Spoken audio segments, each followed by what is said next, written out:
Today we're visiting our first Andalusian city in Spain, Córdoba. It's got centuries of history, not to mention incredible charm.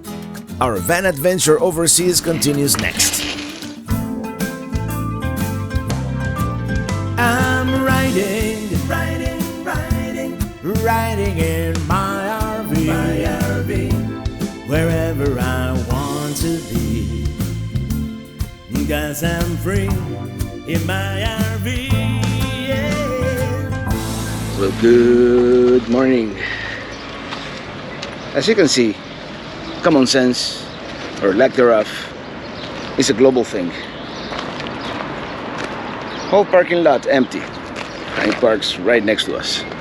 The RV parking lot is just across the street from the historic center of the city, where most of our points of interest are.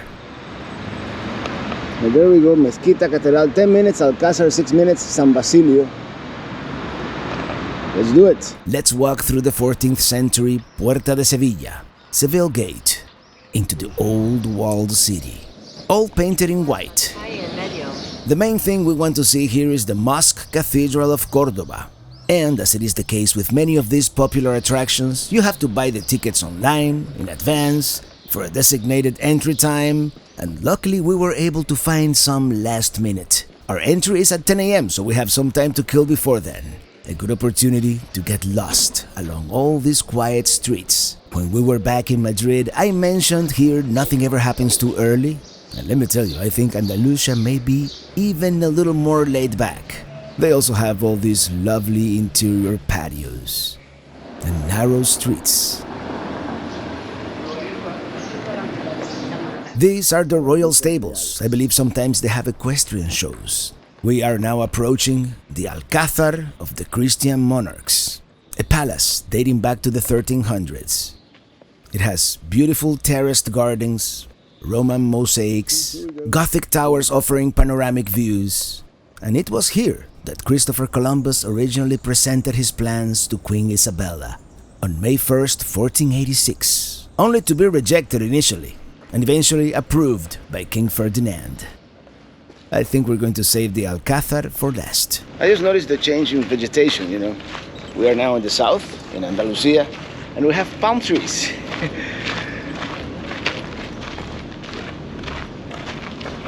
Beautiful, beautiful. Is that a cypress, perhaps? Trees are not my area of expertise, but I believe they are Mediterranean cypresses, also known as Italian cypresses.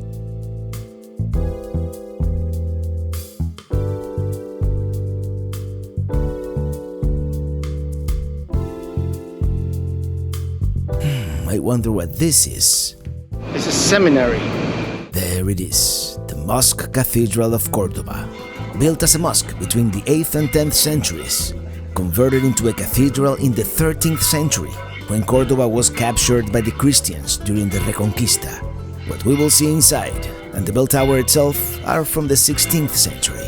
Well, that's the back of the cathedral/mosque of Córdoba, but we did make a reservation for 10 a.m. It is 9:30, so let's see the Roman bridge first here, which is safe to assume that these stones have been here for a few years. This is the Puerta del Puente, the bridge gate, the gate to the bridge, because the bridge is right there.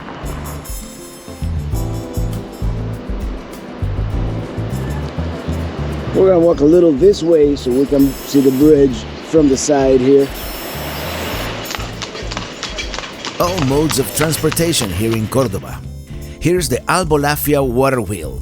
Nobody knows how old it really is. It possibly dates back to Roman times. It was allegedly removed by Queen Isabella because she didn't like the noise.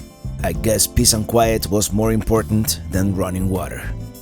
The Roman bridge here was originally built in the 1st century, but what we see today mostly dates back to the 8th century when it was rebuilt by the Arabs.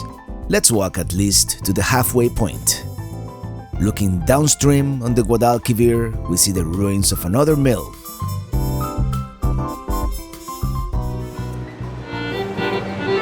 And we have a street musician.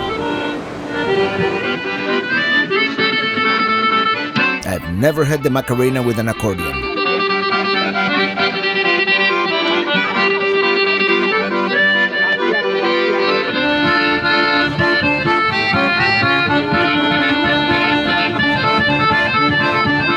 statue of Saint Archangel Raphael from 1651. On the other end, the Calahorra Tower.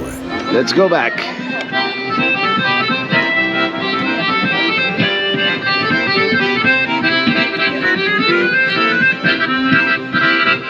Here's a niche dedicated to Saint Asclepius and Saint Victoria, as we continue walking back to the old town with the accordion as background music.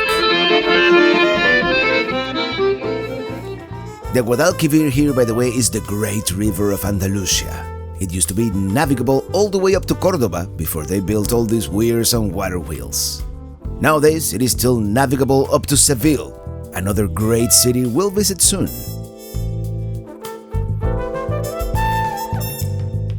Looking in every direction, we are surrounded by beautiful ancient structures, all 360 degrees of it.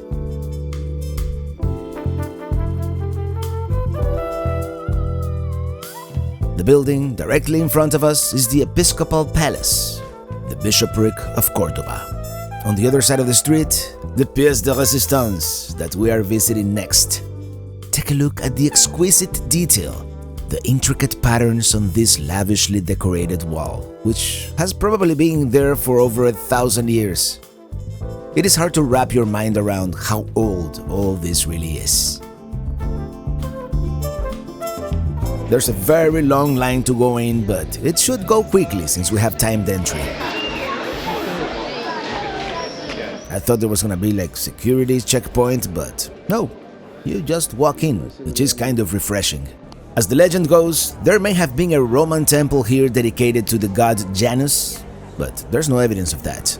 The only possible evidence is that of what archaeologists believe to have been a Visigothic church dedicated to Saint Vincent of Saragossa, which eventually had to be divided and shared between Christians and Muslims after the Arab conquest of this area in the early 8th century. Eventually, that church got too small for the growing Muslim population, which is what prompted the construction of the mosque. So, as the story goes, in the year 785 the church was demolished to make room for the Grand Mosque of Córdoba. Of course, there's no hard evidence of any of this, but it is the best account historians have been able to come up with. The mosque was significantly expanded over the following 200 years, and by 988, it was the largest mosque outside of the Abbasid Caliphate. Then came the Christians. But before we go into that, let's just walk around and admire this magnificent building. This niche in the wall is a mihrab. It is supposed to point to Mecca, but the thing is, the mosque itself was not built pointing to Mecca. Instead, it followed the existing grid of Roman Córdoba. Too late to rotate it after the fact. Anyway, this elaborate dome is part of a 10th century expansion. This is, perhaps, the most impressive part of the original mosque. Take a look at the intricate detail, and to think this part is over 1,000 years old. It's incredible. This is one of the most impressive historical sites we've ever visited. Now come the Christians. In 1286, Córdoba was conquered by King Ferdinand III of Castile as part of the Reconquista. You know, when Christians kicked the Muslims out of the Iberian Peninsula and repopulated the area. So what do you do with a huge empty mosque if you're a Christian at the time? Well, you turn it into a cathedral, of course. It began only with the installation of a small altar the same year of the conquest. It wasn't until the 14th and 15th centuries that any modifications were made. And then between the 16th and the 18th centuries, they really went to town, converting it into the majestic church it is today. Most significantly, this magnificent Renaissance nave, the Capilla Mayor, the main chapel. Silence, please. Thank you.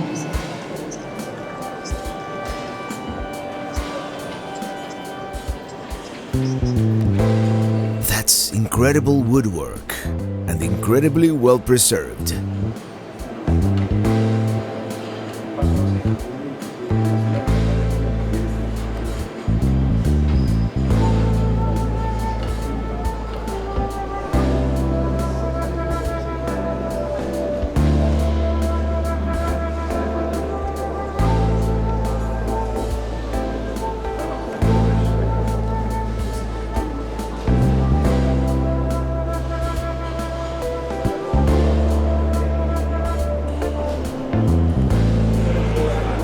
am also most impressed by the organ. It would be great to hear it in person. The choir stalls, while beautiful, look a little bit uncomfortable.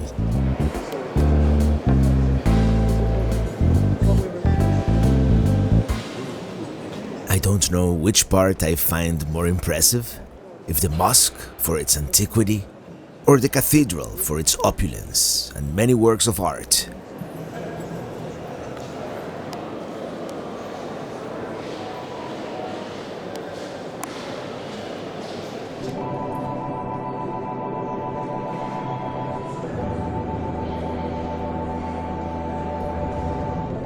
One final look at the lavish main chapel. What a feat of engineering, building this within the immense forest of columns of the mosque.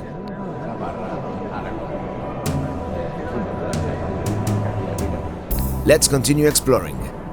This place is so big, with so much to see, it is kind of overwhelming. There are altars all over the place, but it is also so great that they retained some of the original architecture of the building. I just love the juxtaposition of different styles from different eras and religions, all coexisting in one place. And that's kind of the way it was in Al-Andalus, this whole area controlled by the Muslims, which encompassed all of Portugal, most of Spain, and even extended to southern France. Apparently, Christians, Jews, and Muslims coexisted in relative peace. What a concept! This is the chapel of Saint Teresa. It is where the Qibla would have been. This is right next to the mihrab we saw earlier, and it is also supposed to be pointing towards Mecca. Here we have the processional custody from the early 16th century.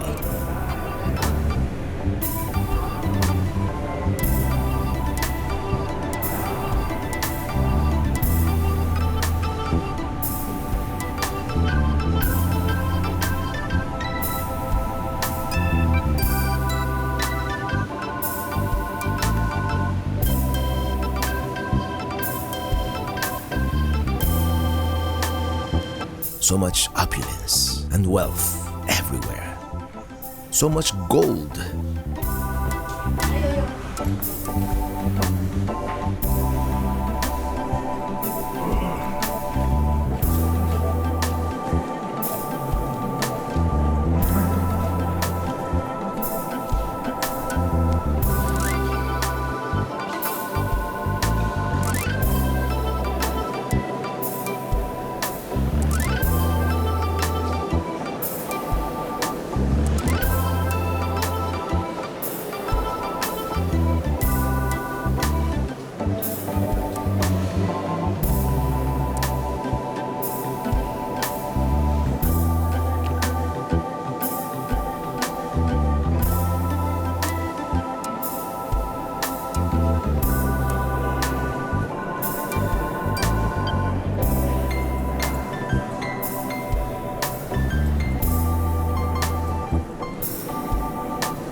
It is getting crowded in here.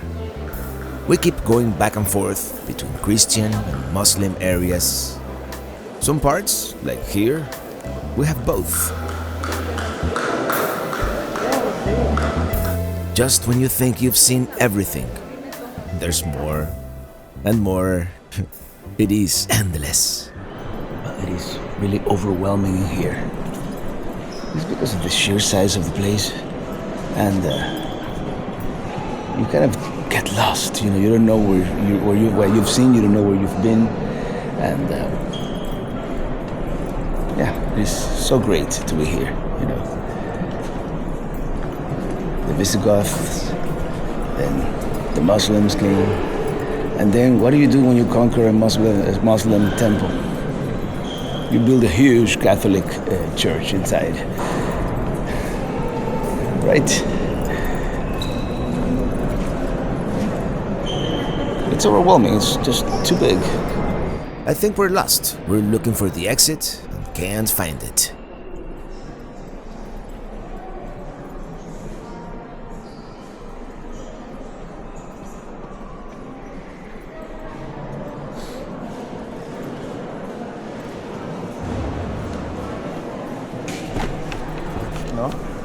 Oh, it must be this way. We're looking for the exit, but this is like Hotel California or like a casino, you know, it's like you know how to get in, but you don't know how to get out. I mean, everywhere you look. I mean, you can spend a whole day here and not see everything. Found the exit. Let's go. Fuera tienes un montón de tiendas. Exactamente. Y próximamente está los alrededores. Oh, what a beautiful day it is. That's the line to go in now. The bell tower, by the way, is the original minaret from the mosque, embellished and reinforced over the years. It was completed in 1617. Yeah, that's the Catholic temple. Yeah.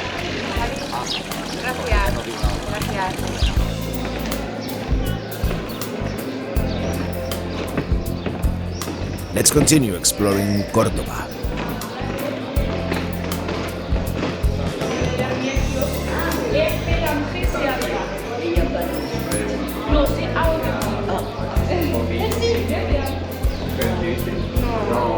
You take a look at the size of this door. Everywhere you look, there's a detail. An ornate painting, a relief. Here's one final look at the cathedral built in the middle of the mosque. This is beautiful here. I think this is the Juderia, you know, the Jewish quarters.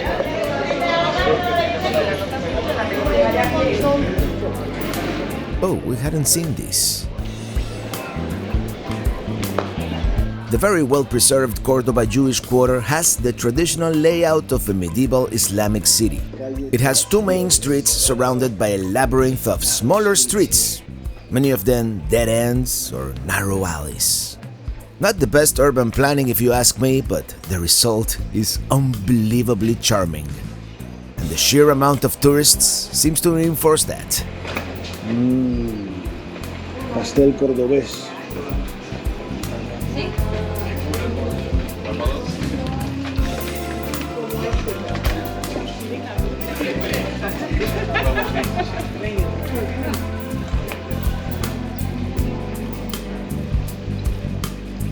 Let's go back the same way we came and get lost in the aforementioned labyrinth of narrow streets and alleyways.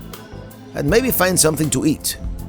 I mean, there are plenty of options, but most places don't open this early. We do have a place in mind, but it isn't open yet. Which way to go? Which way to go? Mini mini mo.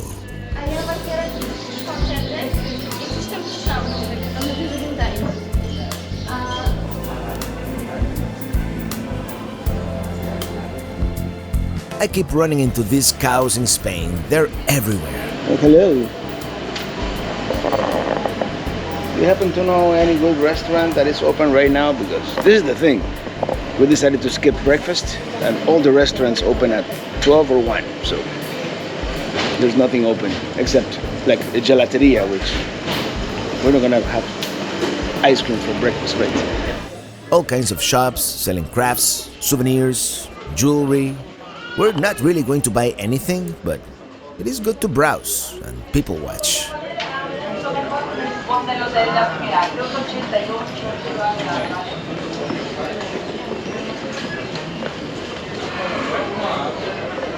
Magnets. We continue exploring the streets and squares of the Juderia. This building used to be a hospital, nowadays part of the university.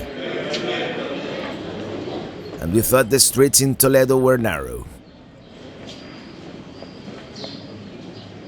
We are looking for a specific landmark, but we get easily distracted, like by this huge palm tree here in the middle of this small courtyard.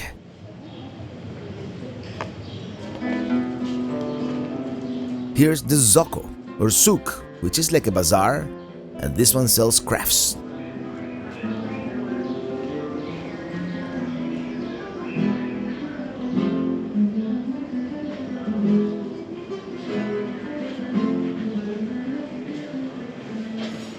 The gentleman playing the malagueña on the guitar is certainly a nice touch. Perhaps I'd like to see more live music like that around certain areas.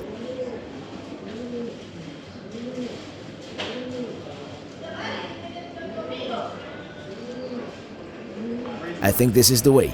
We're looking for the old synagogue, as you would have one in the Jewish quarters, right? Here it is. We found it. This was built in the years 1314 and 1315.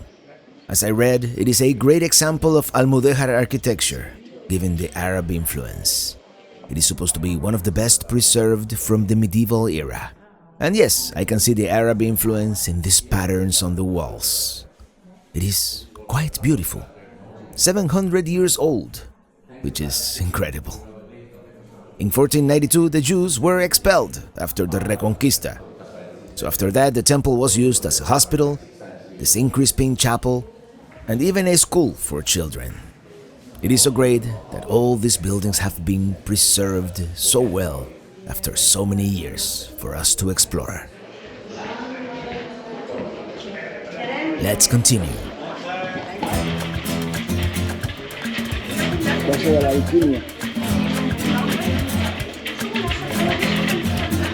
Next, we're going to visit Casa Andalucía, a typical 12th century house here within the walled city.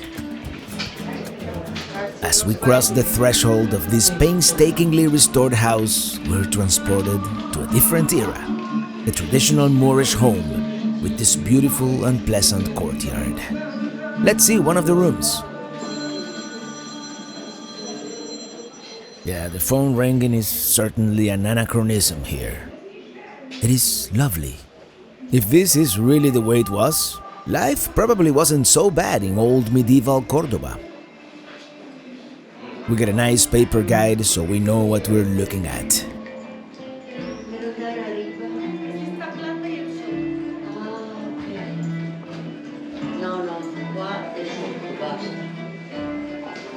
Let's see what this is.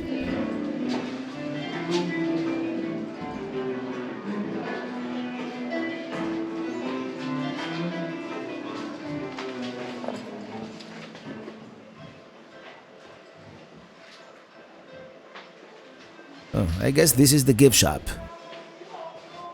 I love seeing the globe depicting the known world at the time.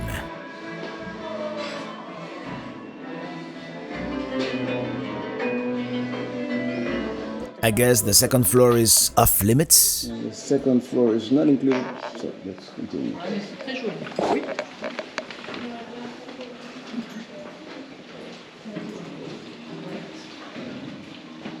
Let me tell you, the background music and the sound of running water certainly add to the experience.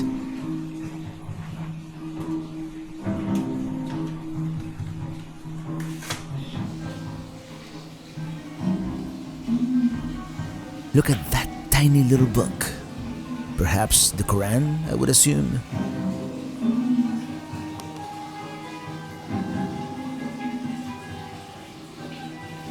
Let's step out into this courtyard.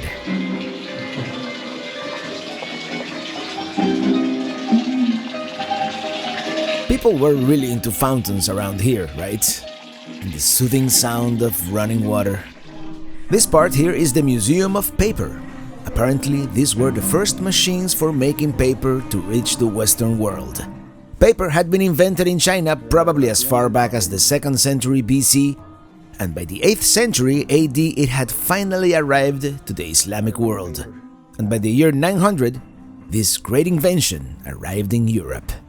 Here's the whole process illustrated, ending up with a sheet of paper.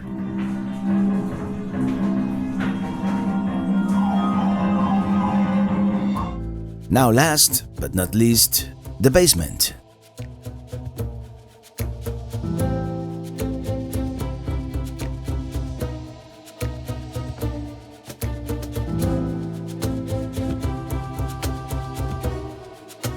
Wow, it is significantly cooler down here.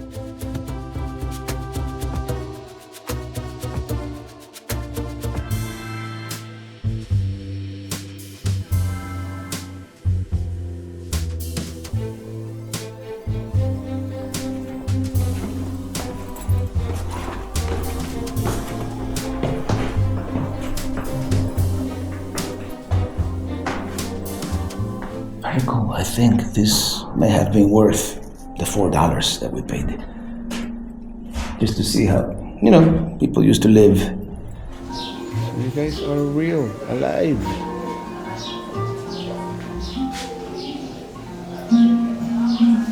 Hello there, are you bored?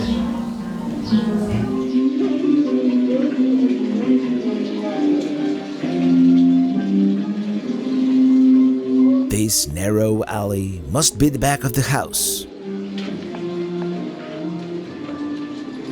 Here we have some artifacts from the era, perhaps. Some pictures. And here we have some Arab manuscripts.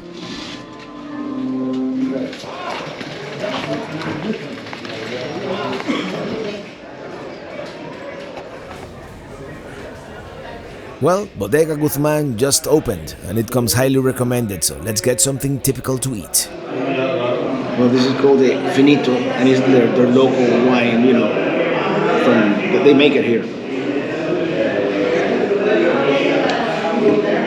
Not a taste I'm accustomed to, but it's not bad actually. Chorizo al vino and salmorejo.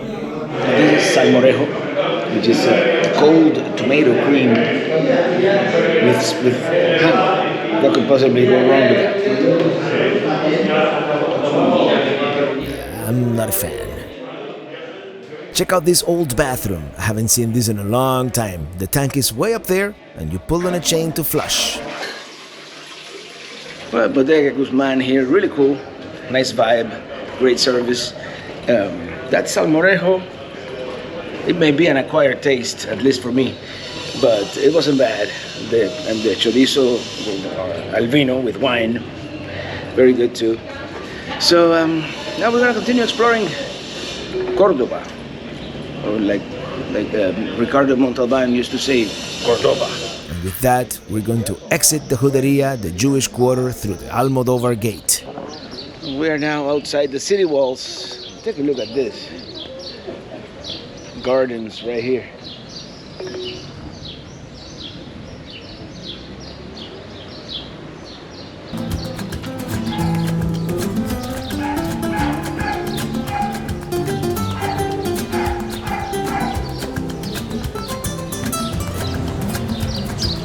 Here's looking back one more time, through the Almodóvar gate, into the Jewish quarter.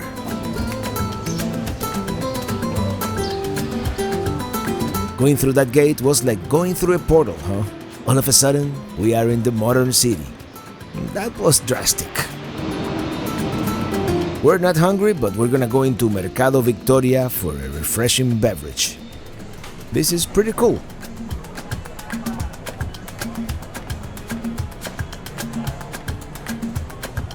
I love these markets in Spain. So much good food, fresh seafood, typical Andalusian plates, Arab food. I really wish I had 2 stomachs, but it is still early in the trip and I'm sure we'll try some of this stuff before we go back. Mouth-watering everything in here. Well, almost everything. That looks like gum. Very refreshing. Oh, look at those paellas. There's this outdoor area, but I guess it is too hot today. That was very refreshing. Now we get to brave the heat again here in Córdoba. We're gonna go in the shade because it is hot.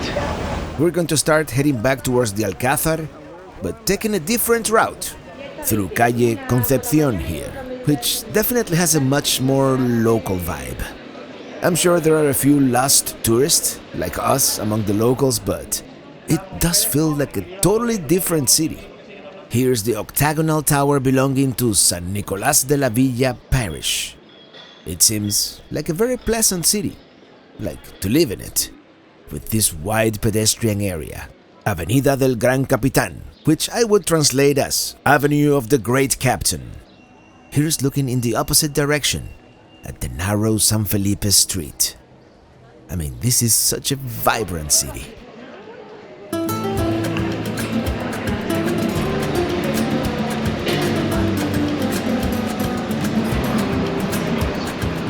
This is called Plaza de las Tendillas, Tendilla Square.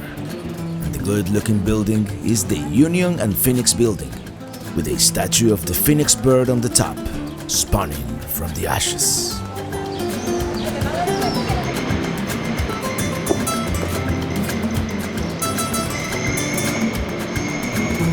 As we continue walking, we encounter the Roman Temple of Córdoba, which is temporarily closed, undergoing renovations. It is a very lengthy process of renovation, but at least we can see the Corinthian columns from outside. It possibly dates back to the second half of the 1st century, and it was discovered in the 1950s when they were expanding the City Hall building.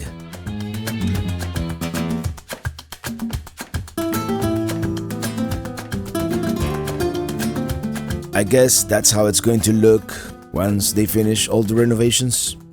Maybe next time we come to Córdoba, it will be done. Empanadas. I'm telling you, I wish I was hungry. Who wants to buy a bullfighter's outfit? We're arriving at Plaza de la Corredera, Corredera Square, built in 1683. I find it to be kind of similar to Plaza Mayor in Madrid, but it feels much less touristy. It feels like all the tourists are by the Jewish Quarter. And that is the Corredera Market. Well, this was Plaza de la Corredera. This is kind of reminiscent of Plaza Mayor, a little bit. It's incredibly hot. We're gonna start heading back. I mean, we barely scratched the surface here in Córdoba. But I think we saw the main attraction, which is the mosque and cathedral. Now let's get down to the river.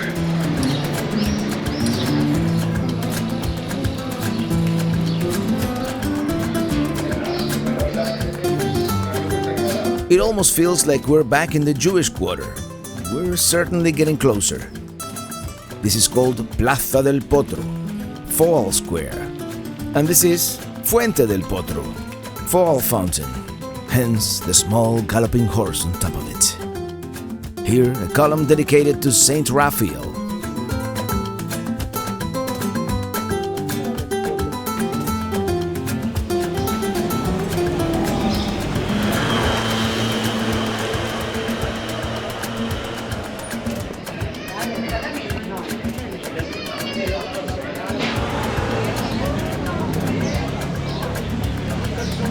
We're back on the shores of the Guadalquivir River, but I don't think we can see the Roman bridge from here. The Roman bridge from a different perspective. We actually had to walk on the Miraflores Bridge to get this shot of almost the entire Roman bridge.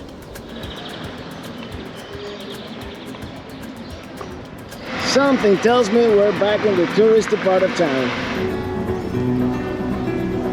I guess the accordion guy took a break. It is a quiet, pleasant afternoon in Córdoba. And did I mention it's hot? I don't know what we're gonna do boondocking in a camper with no air conditioner. For now, let's just enjoy this view of the bridge in the afternoon light, and we'll worry about that later. There is one more thing I want to see, and that is the Alcázar.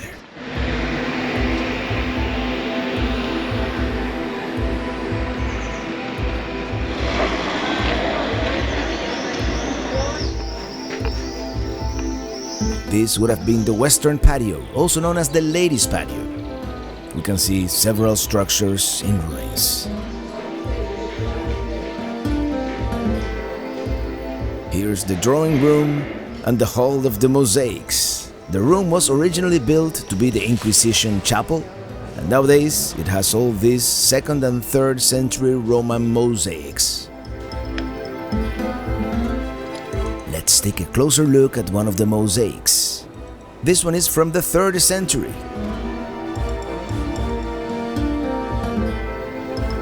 Oh wow, take a look at this one. This one was actually found in 1959 under the Corredera Square. It dates back to the 2nd century.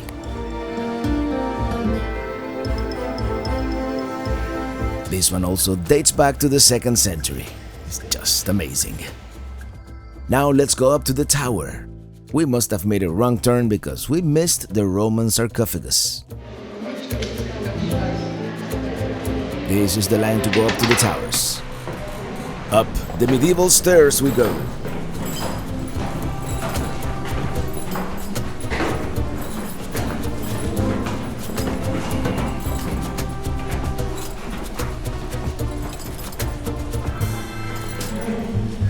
I think we're almost there.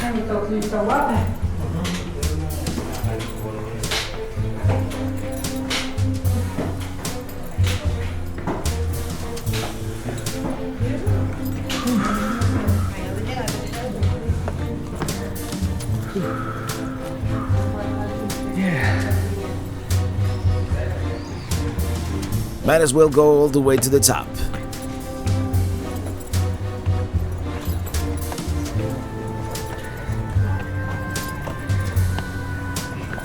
This must be the Instagrammable spot. Oh yeah, we're not all that high, but take a look at this view of beautiful Córdoba.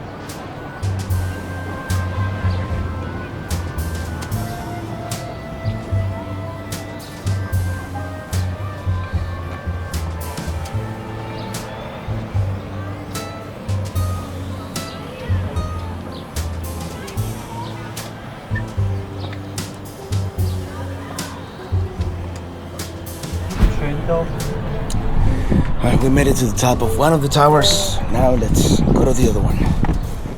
Sorry to burst your bubble, but the other tower is not open to the public.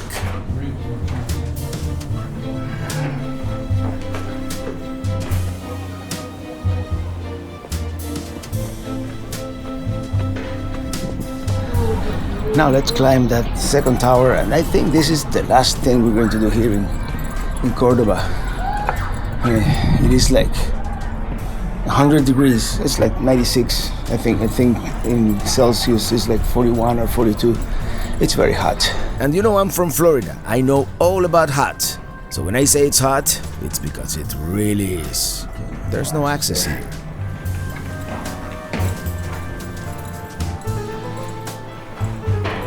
This one is closed too.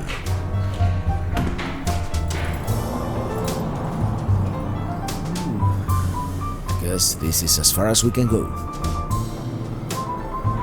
I guess this other tower is closed, so I'm just gonna go back down, try to find some water, because we're kind of dehydrated here in this heat.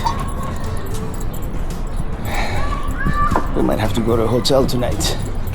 Now let's go see the gardens.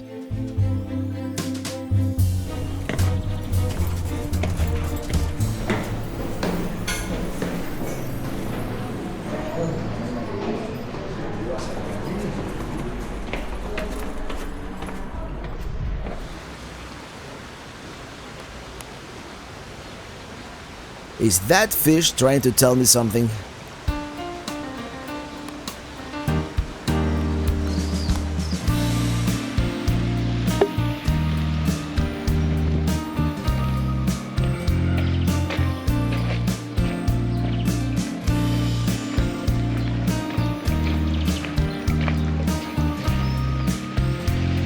I like the pattern with all these little stones.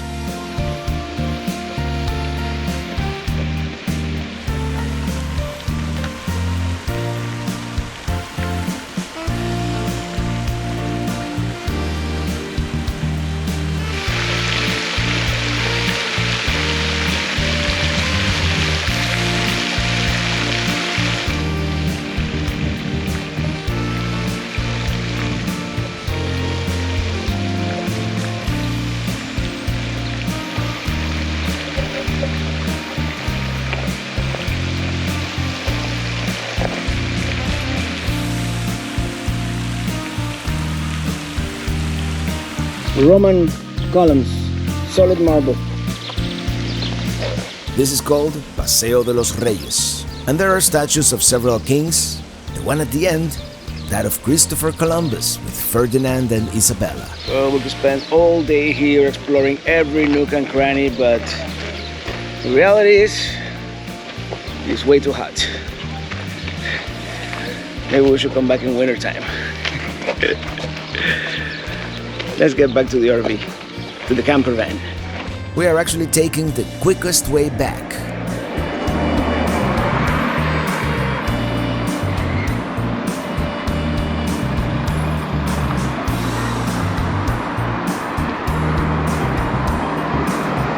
It is 44 degrees Celsius, which is about 111 Fahrenheit.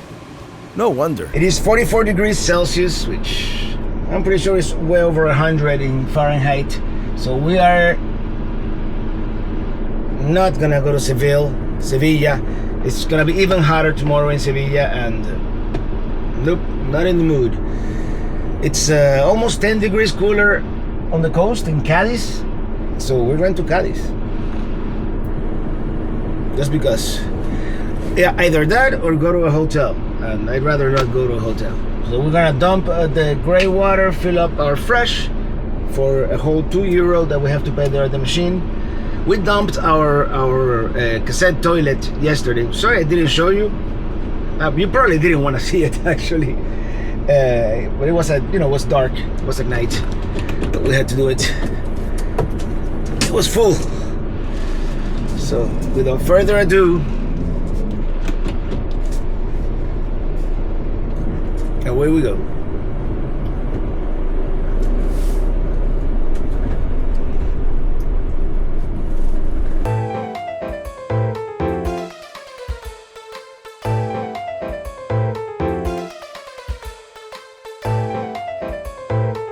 So this is how you dump the grey water here in Europe. I think so. I think you're supposed to just go like, and something was supposed to happen there. There we go. So this is the hose they gave us for the fresh water. Not in the greatest condition, but hopefully there's no holes in it. Let's pay our €2 and see if it works. Oh, this is we need the key for the water. It doesn't smell very good here, because that down there, that's where you dump your cassette. Same place. That's no good.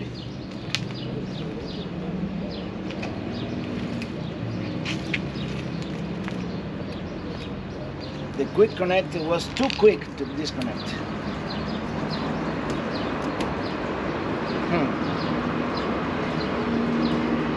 Hopefully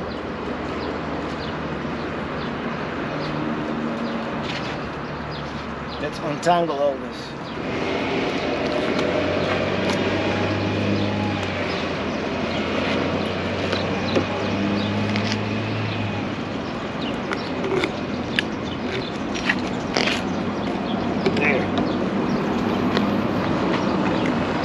€2. Push. Okay.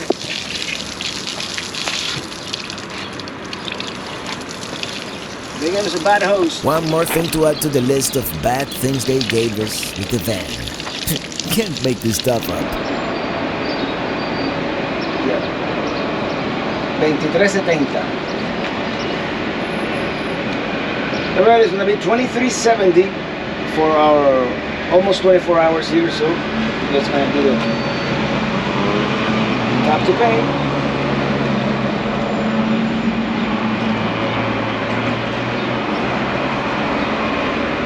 And now it's going to print. I guess I scanned this at the exit. Yeah. All right, let's get out of here. Well, there's always a wee bit left. Well, for $23.70 for a day, they probably should include the water. I mean, €2 for 100 liters. I guess they got a nickel and dime you, right, for everything. All right, we're gonna make a stop along the way to put gas, diesel, and get some water and supplies and whatnot. And maybe we can get a new hose. Aproxima tickets. Ya.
let me tell you the story with this campervan. And as you have probably noticed, and I'll do a full tour maybe when we get to Cádiz, maybe before the end of the trip, right? And one thing hasn't gone according to plan, and that's the weather. Too good weather, perhaps. I mean, it's been much hotter than we were expecting. So yeah, today I was on the verge like this of getting a hotel room and just, you know, for a couple of nights. But the campervan is an old clunker. I mean, it's got 78,000 kilometers, which is what, like 50,000 miles. For a diesel engine, that should be nothing. But you could tell that it's been rented for a while, you know. It's got a 12-volt refrigerator that will drain the battery within a day if you put it at a temperature that will cool it off. And well, I just saw, you know, everything is like run down. The hose that they gave us, it's like it has a leak in the quick connect. I don't know.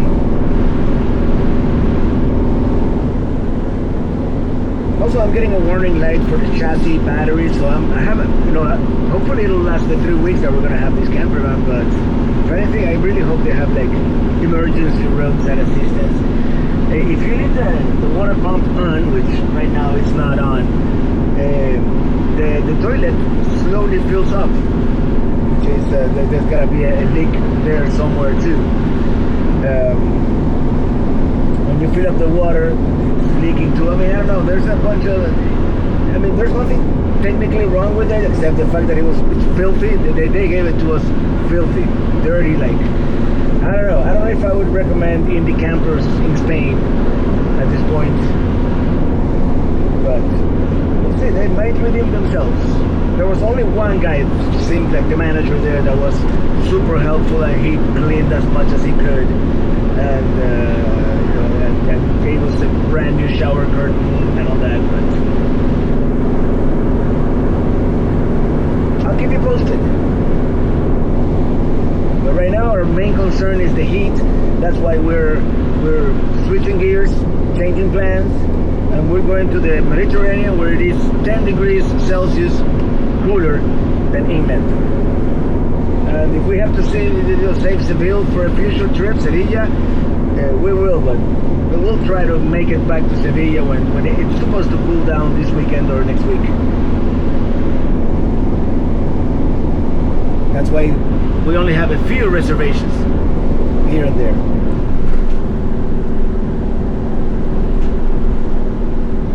Alright, keeping with the, I don't want to sound too negative, but something else we've learned. I don't think I like having a wet bath. I don't think I ever want to have a wet bath. What do you guys think? Have you had any experience with a wet bath? But that's another one of those that we had never experienced before. And I don't think we're campervan people in that sense. I think we're small class C people. We still want to try a bath, even if it's tiny. What do you guys think? The cassette toilet, it'll be another episode of the Traveling Rubber Rants. Another rant. It's not that bad. That looks like that solar power plant they have in California, by the Nevada border, in the Mojave Desert.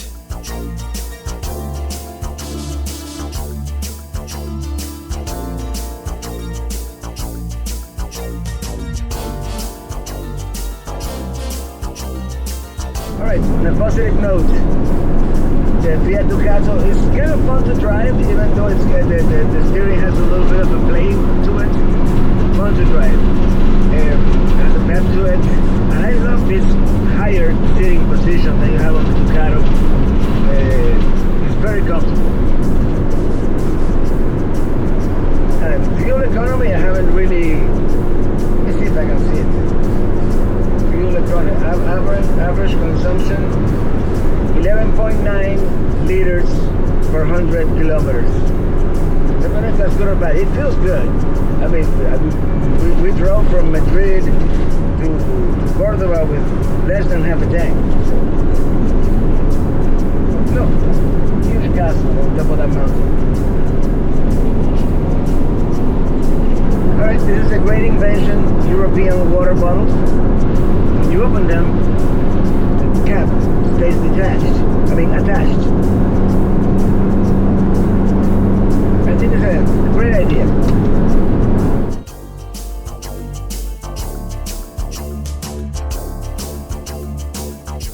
Made a quick pit stop here, ate some marzipan. We bought, where did we buy that? In Córdoba. It's a thing. The nuns supposedly make it, and now we got an hour left. I think it was in Toledo. Was it Toledo? It was in Toledo. In a bar in Toledo, across from the depot. Never mind. Don't mind me. The heat is really messing with my brain.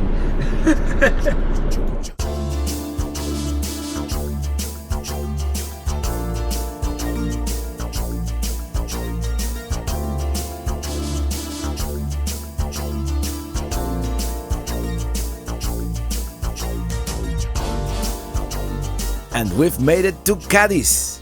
Stopping at Seville first would have been a lot more efficient, but we need to cool down.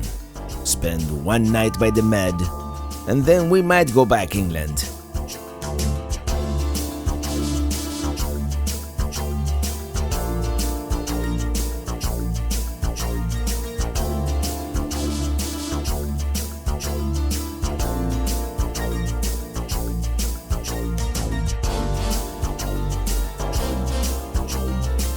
On the next one, we're exploring this lovely coastal city, Cádiz. Until then, thank you so much for watching, and see you on the road.